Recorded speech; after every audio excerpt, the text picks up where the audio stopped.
ইয়াতে কৰিব খুজিছোঁ আৰু যদি আমি থাৰ্মেল পাৱাৰ প্ৰজেক্ট কৰোঁ এই অঞ্চলৰ প্ৰায় 10,000তকৈও অধিক ল'ৰা ছোৱালীয়ে কামো পাব আৰু যথেষ্ট উদ্যোগীকৰণো হ'ব আৰু যদি প্ৰজেক্টটো আল্টিমেটলি হয় তেতিয়াহ'লে প্ৰায় 20,000 কোটি টকাৰ ব্যয় হ'ব গতিকে আপোনালোকে এটা আন্দাজ কৰিব পাৰে যে গোটেই অঞ্চলটো কিমান এটা ডাঙৰ পৰিৱৰ্তন হ'ব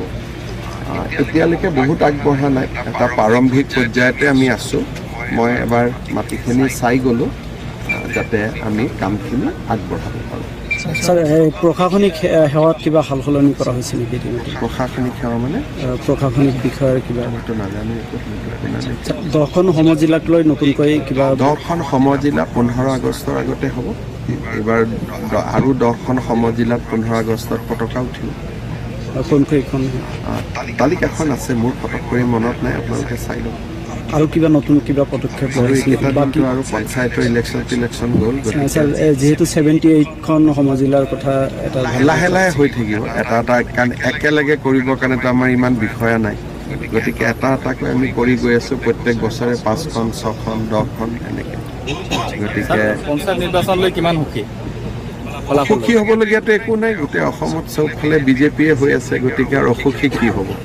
গতিকে আমি সুখী বুলিয়ে ক'ব লাগিব ছেপ্টেম্বৰত স্যাৰ এই কংগ্ৰেছৰ আচলতে যিটো বিপৰ্যয় এইটো মূল কাৰণ কি চাওক যোৱা 4 বছৰত আমাৰ চৰকাৰ আৰু কংগ্ৰেছৰ 15 বছৰ আপোনালোকে নিজে যদি তুলনা কৰে তেতিয়াহ'লে বিপৰ্যয়ৰ কাৰণটোতো তাতেই ওলাই আছে অসমখন কিমান অশান্ত আছিল আজি অসমত সকলো মানুহে সুন্দৰভাৱে আছে গতিকে পাৰ্থক্যটো আপোনালোকে নিজেই দেখা পাইছে আৰু ৰাইজেতো এটাই বিচাৰে যে দেশখন শান্তিত থাকক দেশখনৰ উন্নতি হওক সকলো আগবাঢ়ি যাওক কংগ্ৰেছ চৰকাৰ আহিলে দেশত কি অৱস্থা হ'ব এইটো সকলোৱে জানে সেইকাৰণে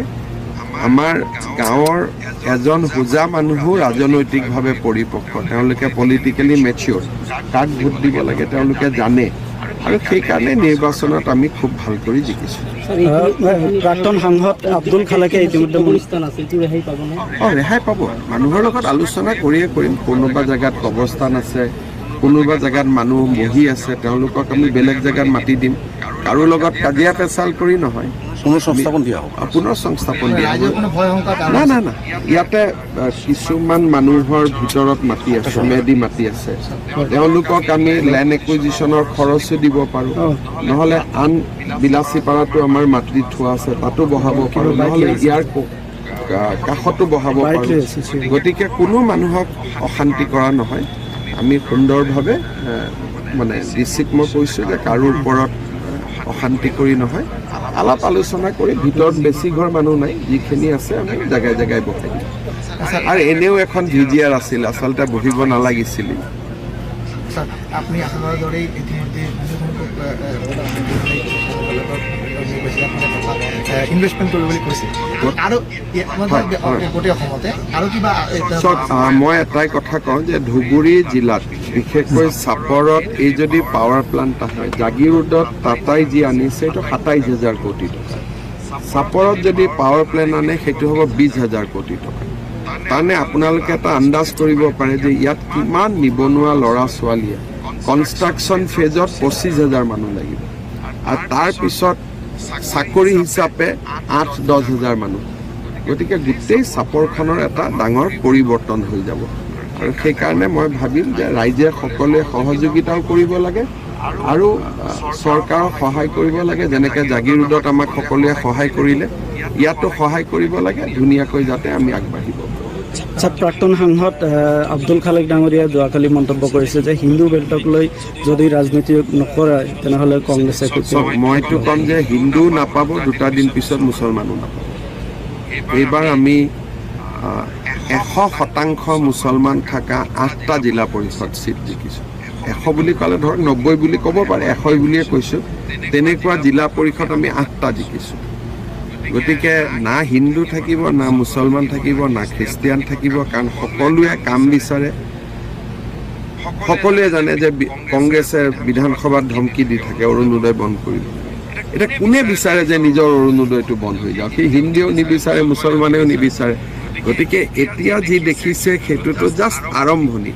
বিধানসভা ইলেকশ্যনতো চুনামি হৈ যাব যোনে তোনে নাভাবা জেগাতো বিজেপিৰ পদুম ফুলিব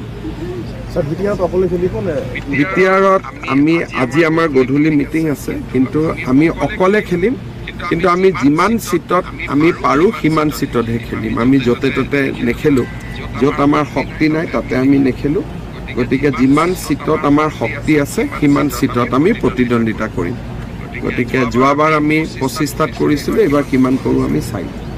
গৌৰৱ গগৈৰ যিটো ইছ্যু পাকিস্তানৰ 10 ছেপ্টেম্বৰত মই দি দিম আৰু এইটো আলোচনা কৰি থাকি লাভ নাই কাৰণ অলৰেডি বহুতখিনি এই বিষয়ে কোৱা হৈছে এতিয়া মানুহক প্ৰমাণটো লাগে